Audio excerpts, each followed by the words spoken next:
No, you can say this the South. The South.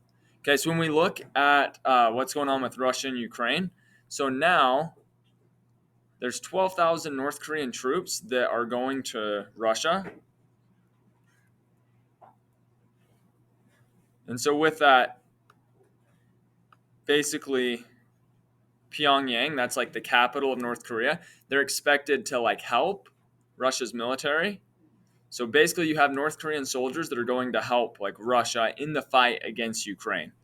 So they already have 3,000 North Korean soldiers that have gone into Russia, and they're about to get another 12,000.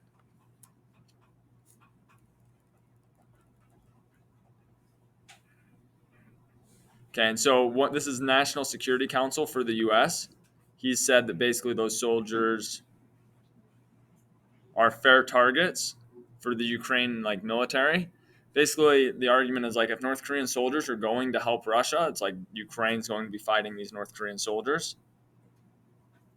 Okay, so the quote is, "They're fair targets, and the Ukrainian military will defend themselves against North Korean soldiers the same way they're defending themselves against Russian soldiers. There could be dead and wounded North Korean soldiers fighting against Ukraine."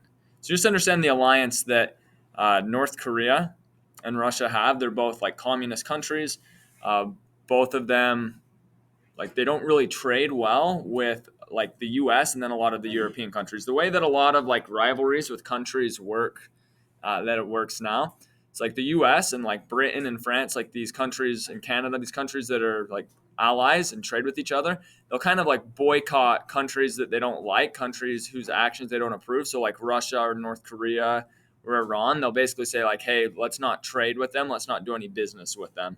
Are we done with the starter questions? Yeah, we're done with starter questions for now. Oh, I started answering the how was the quiz last week? Okay. No, that's yeah. Don't worry about that. Okay, real quick. Here's something that's kind of wild with that though. North Korean soldiers that are being disguised as Russians and were acting under the Kremlin command. Kremlin's like Russia, so basically they were acting under Russian command instead of their own, and that's what South Korea is like communicating to the U.S. Okay, and the idea is that Kim Jong Un is like basically selling North Korean soldiers as a way to get like more weapons from Russia. But you have to think about this. Like, you think the average North Korean soldier is going to speak Russian? If North Korea has all of these like soldiers going to help Russia, like how many of those soldiers do you think actually are going to speak Russian? How many of the Russian soldiers are going to speak like Korean?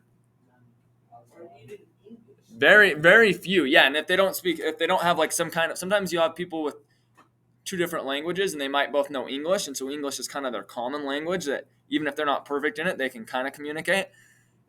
A lot of Russian soldiers and North Korean soldiers, these people aren't going to know English. Like the people in those countries that know English, it's usually like almost like the professors, like the most highly educated. It's not the soldiers as often that are going to know English. So yeah, that's pretty like wild, that idea.